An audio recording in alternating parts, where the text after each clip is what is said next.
Hello everyone, XV here from youtube.com/xvroguegaming, and this is the second video in a weekly series I'm doing for Dota Cinema designed to take your game to the next level.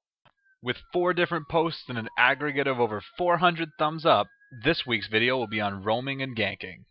This refers to the practice of leaving your lane to kill an enemy hero in another lane from surprise. It is not to be confused with simply killing the enemy heroes you're laning against. Those are kills of opportunity. All in all, there are 4 components to understand. Though some heroes are exempt from this, vision is far greater during the day for both heroes and towers. Creep vision is roughly the same day or night, but that's because they can't see far at all in the first place.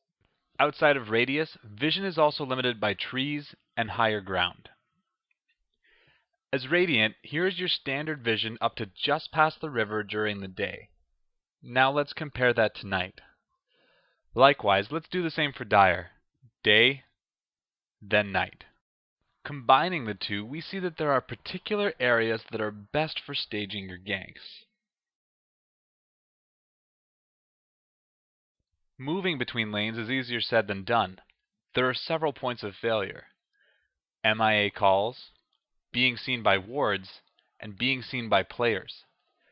If flagged as missing or if you pass as an X on the minimap, any good opponent will play defensively. Likewise, if you're spotted by a player off to the side of the lane, they'll immediately fall back. To circumvent this, the first thing we have to do is move between lanes swiftly. The best way to do this is via teleport scrolls.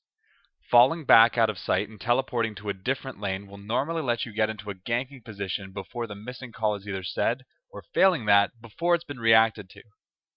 Make sure that the lane you're teleporting to is pushed forward so that you're not seen arriving, and quickly move back and into the woods. Teleporting is the most effective way to cross-map gank. When going to an adjacent lane, an alternative method is to navigate the jungle. The middle towers are somewhat more difficult to teleport to due to how frequently vision is shared anyways. When maneuvering through the jungle, it's important to recognize where players place wards. Always assume that there are wards here and here. You can take a slightly longer path to avoid them, or purchase Smoke of Deceit to pass undetected. When it comes to actually achieving your kills, you need to work with your teammates. The first thing to do is to announce that you're coming before leaving your lane. After your arrival, you need to inform your teammates. I see countless ganks fail because one or more participants were not prepared and the enemy narrowly slips away. Lastly, have a plan. Either one of you needs to notify the other of who you are going to kill and who is going to initiate. Sometimes the choice of initiator is extremely obvious, but other times it's a coin flip. Failure on this front causes you to either attack different heroes, double up disables, or not be in range when your teammate makes their move. So now that we understand vision, roaming, and staging, let's discuss execution. Assuming Tier 1 towers are still up, each lane has 3 zones. The point of conflict, where creeps are fighting one another, your safe zone, which is directly behind the point of conflict closest to your tower and heavily dependent on vision, and the risk zone, which is the opposite side of the creep, closest to the enemy tower and normally out of sight. While this should go without saying, just briefly, the safe zone is safe due to it having an unobstructed path back to your tower, and the risk zone is that way because you risk creep and tower damage if you pursue, and you open up additional routes to get behind you. Lastly, these zones are inverted between factions. A proper gank takes place when you remove the enemy's safe zone. This is done by either waiting for them to move into the risk zone or by entering into their safe zone from the side or behind, making it impossible for them to head back to the tower without taking damage. So let's talk about specific lanes, the angles of attack, and how to convert these zones.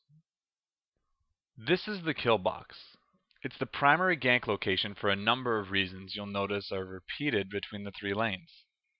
It's out of range of the towers, it does not normally have vision into the woods, and you're able to get behind your opponent. As a mirror of the top lane, this is the kill box. Out of range of the towers, does not normally have vision into the woods, and you're able to get behind your opponent. The middle lane is trickier. This is because it is the only lane with a high and low ground component. Standing at the top of the ramp, you're able to see across it, but in the river, you lose vision of the hill. This makes staging middle ganks a lot more difficult. As Dire, the best positions are here and here, depending on which lane you're coming from. As the Radiant, the same applies here and here. Both also have trees that can be entered that shield you from vision and allow you to get behind the Tier 1 tower. The best time to attack is when your opponent is in the river, or better, the other side.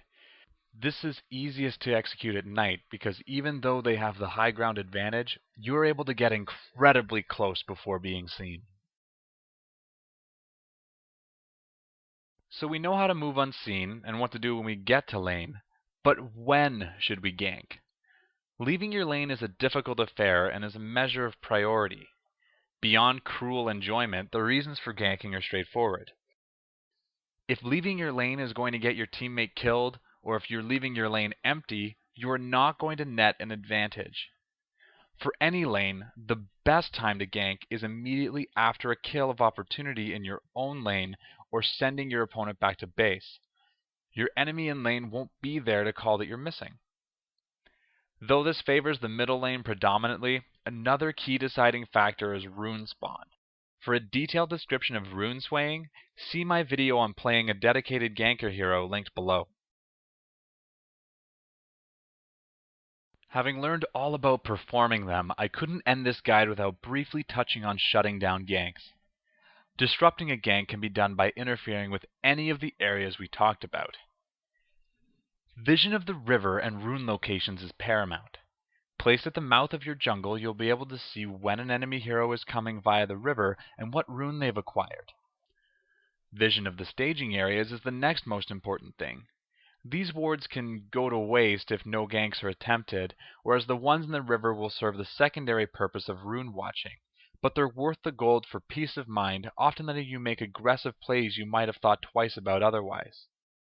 If heroes are missing, it's safe to assume something's up. The simple act of moving to the opposite wing of your creeps can put you out of range of hooks, or give you the few seconds warning you need to avoid a stun. Lastly, when you've pushed significantly past your tower, the 3 zones change into critical risk, where it will be suicidal to push, risk, where even behind your creeps you have many avenues to be attacked from, and safe, being all the way back at your tower. I see a lot of players naturally let themselves transition into this area and then wonder why they die afterwards. While there is so much more that can be said about ganking for specific heroes or expanded methods, I hope that you found this video useful for taking your game further. Also, I was so impressed with the number of quality topic suggestions that I've decided to add prizes.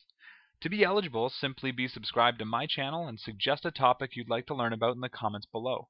Whether or not your topic is used, you will be entered into a raffle, and the winner each week gets any non-courier item of their choice. As always, if you liked this video, thumbs up, share, and subscribe to my channel for more in-depth guides and exclusive content. Until next week, this is XV, signing out.